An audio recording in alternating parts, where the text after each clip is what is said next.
Olá! Hoje a gente vai mergulhar num tema que, nossa, levanta muita dúvida e até debate na prática mediúnica, aquela suposta comunicação de espíritos de crianças.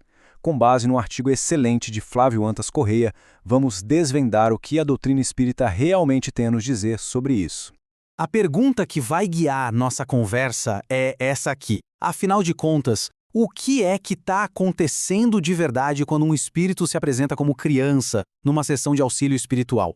Para achar a resposta, a gente vai direto nas fontes, na base da literatura espírita.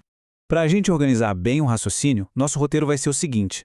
Primeiro, vamos reconhecer que esse é um fenômeno comum. Depois, a gente vai ver o veredito decisivo de Chico Xavier sobre o assunto. Em seguida, vamos entender as explicações da doutrina. Aí vamos descobrir onde as crianças realmente estão no plano espiritual e, para fechar, o importante chamado ao estudo. Olha, quem participa de grupos de desenvolvimento mediúnico ou de desobsessão, sabe aquelas reuniões focadas em ajudar espíritos sofredores, muito provavelmente já presenciou ou pelo menos ouviu falar de manifestações de espíritos que chegam com um jeitinho de criança.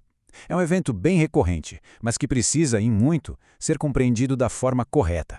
E aqui está o ponto central de toda a nossa análise, tá? Com base na literatura espírita, a gente entende o seguinte.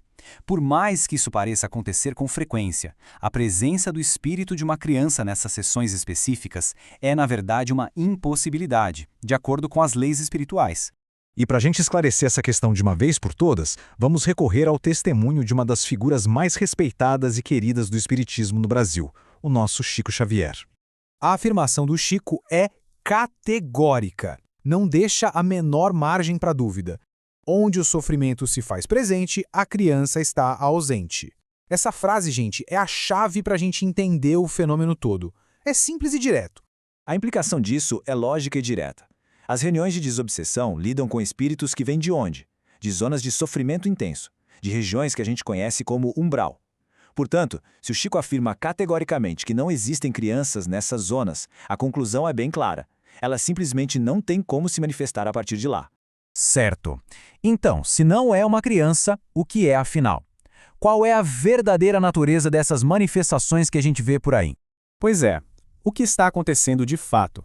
A doutrina espírita nos aponta algumas possibilidades bem sérias, que vão desde desequilíbrios muito profundos do espírito até, em alguns casos, uma mistificação deliberada, uma tentativa de enganar mesmo.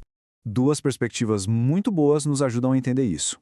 Richard Simonetti descreve um estado de fuga mental, que ele chama de idiotismo, onde o espírito adulto regride psicologicamente como se voltasse a ser criança para fugir da culpa. Já o Dr. Inácio Ferreira, através da psicografia, nos fala de um processo no perispírito, uma retrogênese. Isso pode ser uma estratégia de obsessores para despertar compaixão e, com isso, manipular e drenar a energia emocional dos médiuns. Então, na prática, o que parece ser uma criança é, na realidade, uma dessas três coisas. Ou é um espírito adulto passando por esse estado de idiotismo mental, ou por uma retrogênese do perispírito, ou, simplesmente, é um espírito mistificador usando um disfarce para enganar o grupo. Isso tudo nos leva a uma pergunta muito natural e importante, né? Se as crianças não estão no umbral, onde é que elas estão? E a resposta da doutrina, felizmente, é muito mais bonita e reconfortante.